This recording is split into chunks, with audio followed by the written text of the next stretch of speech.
Pwede ka bang mag-transfer ng bagong employer kahit ayaw ng kasalukuyang employer mo dito sa Saudi? So ito ang topic natin. Maraming kabayan natin ang nagtatanong tungkol dito kasi marami ng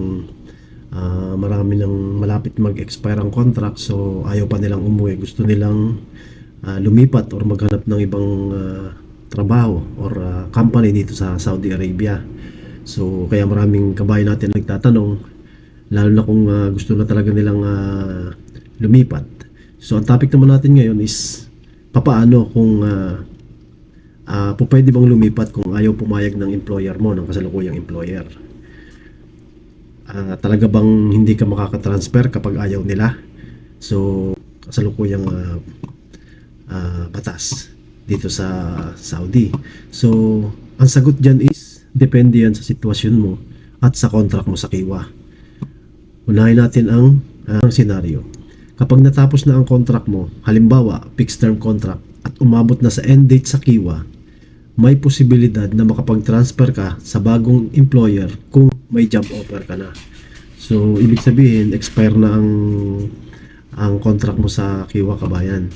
Sa ganitong sitwasyon, kadalasan ay hindi na kailangan ng approval ng current employer. Basta tapos na ang contract period at walang renewal na nangyari.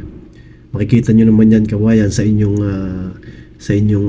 individual account sa Kiwa. So ito yung pangalawang senaryo.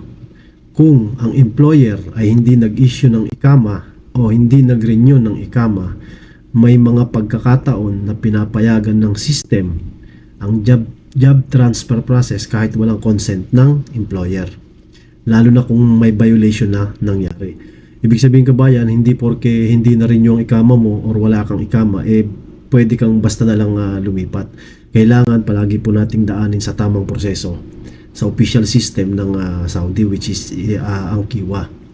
So ang pangatlong senaryo, kung may labor violations, halimbawa may labor violation ang company or ang employer, delayed ang salary o talagang halos hindi nagpapasweldo, ibang trabaho ang ipinapagawa na wala naman sa contract at hindi yun ang nakalagay sa pinirmahan mong kontrata, walang valid na contract sa Kiwa, ibig sabihin walang naka-upload sa Kiwa, o may ibang documented complaint, ibig sabihin yung meron kang mga proof or evidence na may nilabag ang yung company or yung employer. So ito ay maaaring dumaan sa labor complaint process at doon pag-aaralan kung papayagan ang transfer. Ngayon, tandaan mo ito, kabayan, kung active pa ang contract mo at walang violation, kadalasan ay kailangan pa rin ng employer approval para makapag-transfer. Kaya mahalagang tingnan muna ang contract mo sa Kiwa bago gumawa ng anumang desisyon. Napaka-importante po talaga niyan kasi ang Kiwa ang pinagbabasehan kapag nagkaroon ng disputes, dahil nga ito yung nasa official record. Kung hindi ka sigurado kung anong option ang pwede sa sitwasyon mo, mas mabuting mag-check sa official platforms o magtanong sa labor support channels tulad ng MHRSD. Kung may tanong ka tungkol sa Kiwa, contract termination o transfer ng employer, pwede mong i-post ang question mo sa community natin. Punta ka lang sa pinoytalks.com at gamitin ang Ask the Community section. Pwede ka mag-post ng question mo doon.